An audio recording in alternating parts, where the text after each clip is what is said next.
Apabila seseorang tidak mampu melihat tanda-tanda kekuasaan Allah yang ada di jagat raya, apakah itu membuktikan bahwa hatinya telah mati? Mohon nasihatnya Ustadz. Untuk mengatakan mati, hati yang mati, kita tidak bisa. Kenapa? Karena yang tahu urusan hati adalah Allah pencipta hati. Yang tahu urusan hati siapa? Allah pencipta hati.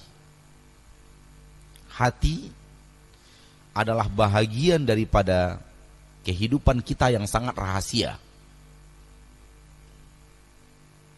Yang tahu dia hanyalah yang tahu rahasia.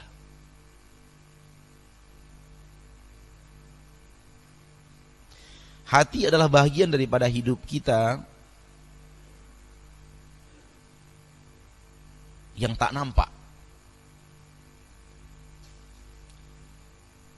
Dan yang tahu ini adalah yang tahu sesuatu yang tak kelihatan. Adapun kita yang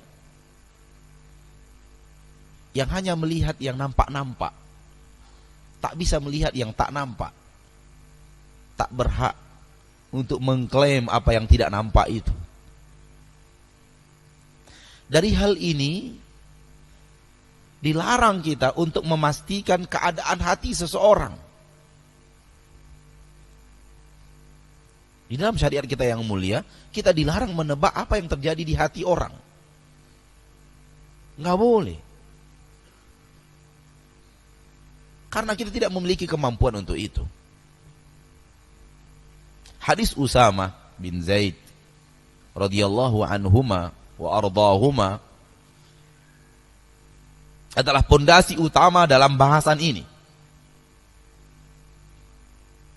Nyata. Bahkan ada tanda-tanda dan indikasi Rasul tidak terima.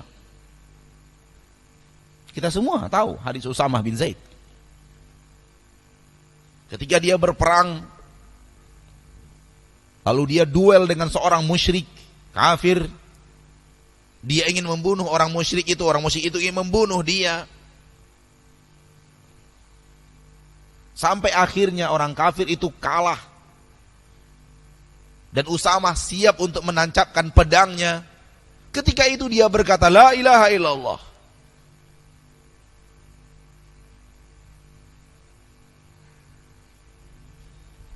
Apa yang terjadi pada Usamah?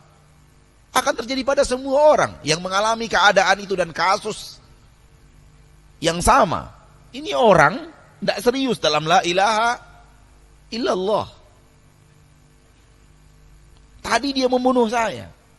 Dia ingin membunuh saya. Cuman keduluan kalah dia dalam strategi berkelahi dan berduel, dia KO.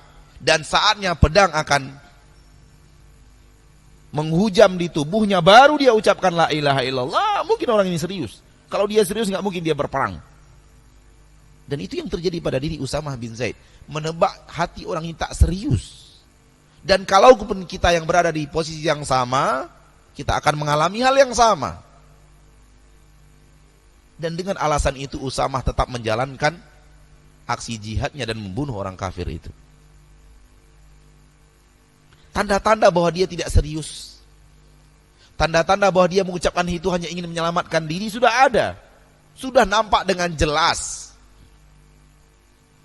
Namun ketika mengadu kepada Rasul, Rasul marah. Sallallahu alaihi wasallam.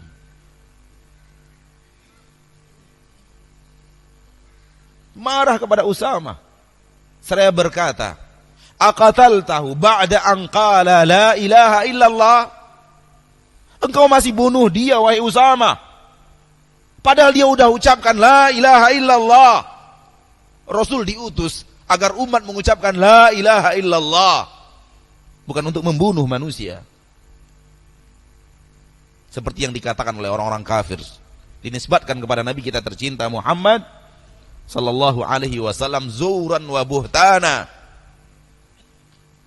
dusta atas Nabi Muhammad sallallahu alaihi wasallam. Nabi hanya ingin kita ini mengucapkan la ilaha illallah. Selamat dari neraka, masuk ke dalam surga.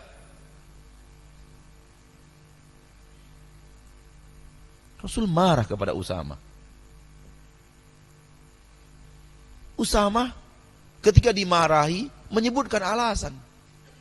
Ya Rasulullah, inna maqalahu tiqa'a.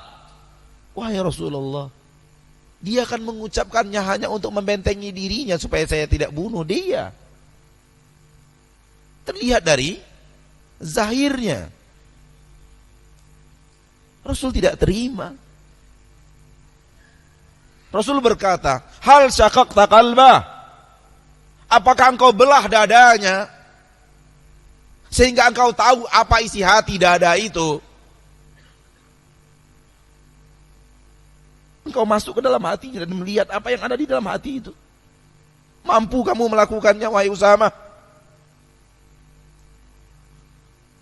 Betapa seringnya kita sekarang menebak isi hati saudara kita.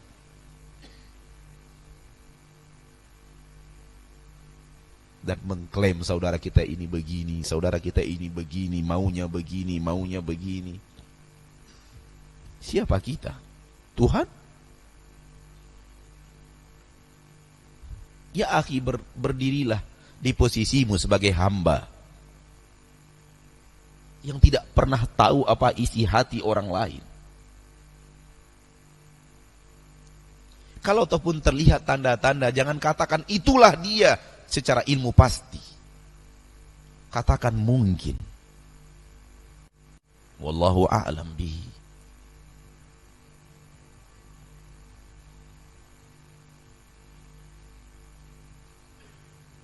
Rasul tidak terima. Karena tidak boleh. Tidak bolehnya manusia menebak apa isi hati orang lain. Hati itu hubungannya langsung kepada Allah.